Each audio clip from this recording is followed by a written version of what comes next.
साथियों, अगर आप एक टीचर बनना चाहते हैं और आप बीएससी पास कर चुके हैं, बीएससी के बाद टीचर बनने का प्रोसेस क्या रहता है, क्या आपको कोई अलग से कोर्स करना होगा या फिर बीएससी के तुरंत बाद आप टीचर की वैकेंसी आई और आप उसमें फॉर्म अप्लाई करके टीचर बन सकते हैं, क्या है सही जानकारी आपको बताएंगे। अगर आप जानना चाहते हैं तो बने रहिए हमारे साथ और इस वीडियो को लास्ट तक देखते रहिए। उम्मीद है कि चीज़ें आपको बेहतरीन तरीके से समझ में आएंगी।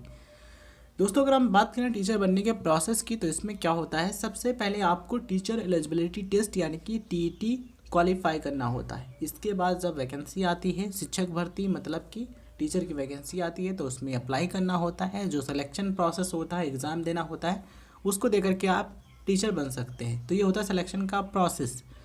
तो अगर आपने बीएससी कर रखा है तो बीएससी के बाद आपको क्या करना होगा, टीचिंग के फील्ड में डिग्री या फिर डिप्लोमा करना होगा। डायरेक्ट बीएससी के बाद आप टीचर नहीं बन सकते हैं।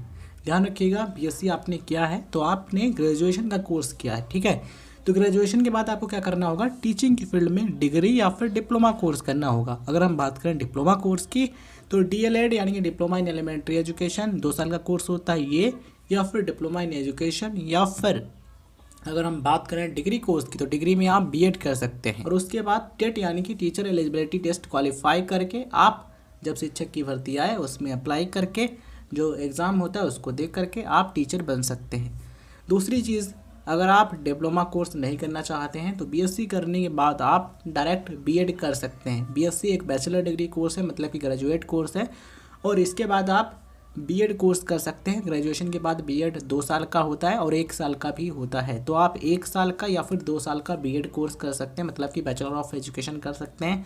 और उसके बाद आप टेट का एग्ज़ाम दे करके उसके बाद जब शिक्षक भर्ती आए तो उसमें अप्लाई करके आप एक टीचर बन सकते हैं। तो ये प्रोसेस रहेगा, आपको ध्यान रखना ज़रूरी है।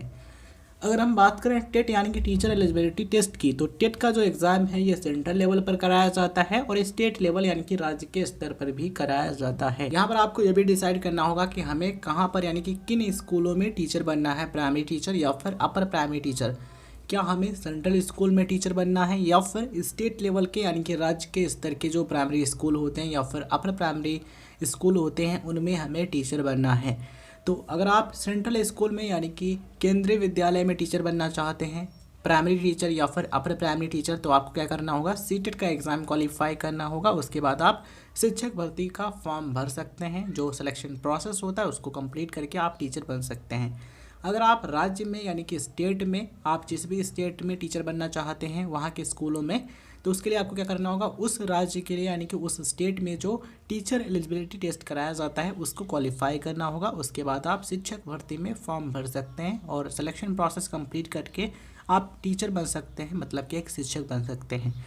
तो ध्यान रखिएगा, अगर आपको सेंट्रल स्कूल में टीचर बनना है तो आपको सीटेट देना ज़रूरी है। और अगर आप राज्य में यानी कि स्टेट में टीचर बनना चाहते हैं तो आपको स्टेट लेवल का जो टेट का एग्ज़ाम होता है वो देना होगा। जैसे कि अगर हम बात करें उत्तर प्रदेश यानी कि यूपी की, तो यूपी में यूपी टेट नाम का एग्ज़ाम कराया जाता है, इसको आपको देना होगा। इसी तरीके से अलग अलग राज्यों में अलग अलग नामों से टीचर एलिजिबिलिटी टेस्ट का जो एग्ज़ाम होता है वो कराया जाता है। उस एग्ज़ाम को आप दे करके टीचर बन सकते हैं। तो आप जिस भी स्टेट से हैं, आप जिस भी स्टेट में मतलब कि जिस भी राज्य में आप वहाँ के स्कूल में प्राइमरी टीचर बनना चाहते हैं या फिर अपर प्राइमरी टीचर बनना चाहते हैं, आप ये पता कर लीजिए कि हमारे यहाँ कौन सा टीचर एलिजिबिलिटी टेस्ट कराया जाता है, उसका नाम क्या है, ठीक है।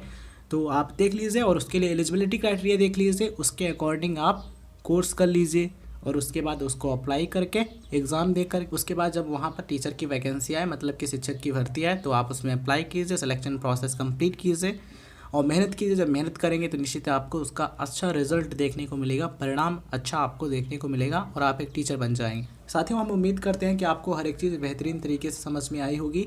फिर भी कोई कन्फ्यूज़न है या फिर डाउट है तो आप कमेंट सेक्शन में मेंशन कर दीजिएगा, हम आपको रिप्लाई कर देंगे, हम उसका जवाब देने का पूरा प्रयास करेंगे। ये वीडियो आपको अच्छा लगा हो तो इस वीडियो को लाइक कीजिए, शेयर कीजिए और चैनल पर नए हैं तो सब्सक्राइब करने के बाद नोटिफिकेशन बेल ज़रूर ऑन कीजिएगा, जिससे आपको वीडियोज़ का नोटिफिकेशन मिलता रहे, कोई भी वीडियो आपसे मिस ना हो। तो चलिए साथियों, इस वीडियो को एंड करते हैं, मिलते हैं किसी नए वीडियो में। अपना ख्याल रखिए, मेहनत करते रहिए, पढ़ते रहिए और अच्छा करते रहिए।